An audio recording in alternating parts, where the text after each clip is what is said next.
ओम श्री गुरुवे नमः।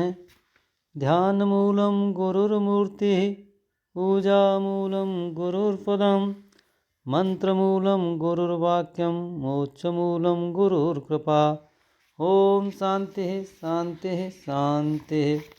श्वेताश्वतर उपनिषद स्वामी अखंडानंद जी का भाष्य है, उनके प्रवचन पर आधारित है।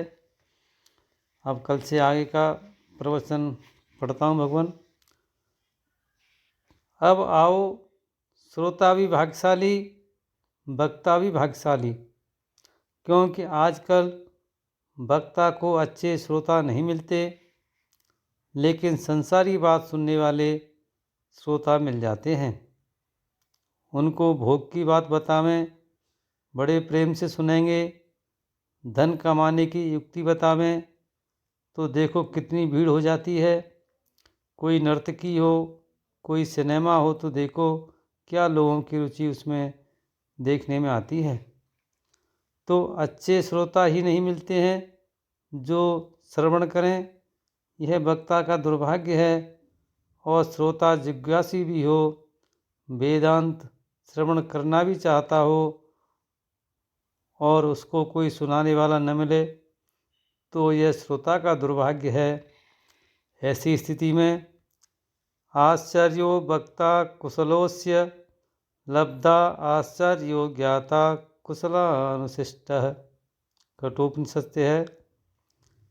वेदांत का वक्ता भी आश्चर्य है, उसको बड़े आश्चर्यमय ढंग से निरूपण करना पड़ता है, क्योंकि जो वस्तु वाणी का विषय नहीं है, उस वस्तु को वाणी के द्वारा ऐसी शैली में, ऐसे ढंग से कहा जाए कि श्रोता उसको वाणी का विषय भी न समझे और वाणी सुनकर समझ भी जाए। आश्चर्य है ना। वह यह तो समझे नहीं कि यह वाणी का विषय है। वाचो ह वाचम, वाक का भी वाक, वाणी में भी बोलने की शक्ति जिससे आती है, उसका निरूपण करना है वाणी के द्वारा। अब बाप को जन्म के जाने पूत, अपने पिता के जन्मोत्सव में कौन पुत्र शामिल हुआ। जिब्या अपने को शक्ति देने वाली, सत्ता देने वाले, जिब्या अपने को शक्ति देने वाले, सत्ता देने वाले, स्फूर्ति देने वाले, प्रकाश करने वाले परम ब्रह्म परमात्मा का निरूपण कैसे करे।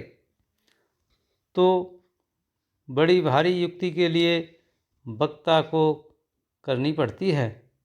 तो बड़ी भारी युक्ति इसके लिए वक्ता को करनी पड़ती है।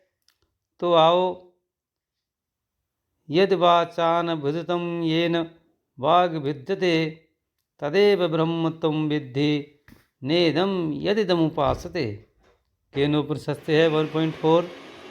जो वाणी से कभी कहा नहीं गया, जिससे सत्ता स्फूर्ति प्राप्त करके वाणी बोलती है, तदेव ब्रह्म त्वं विद्धि, उसको तुम ब्रह्म समझो। जो जीव के पीछे रहकर अनसुई जीव को कर दिखाता है, जो जीव के पीछे रहकर अनुभव रूप है, भला जो जीव के अनु रह करके जीव को कर दिखाता है,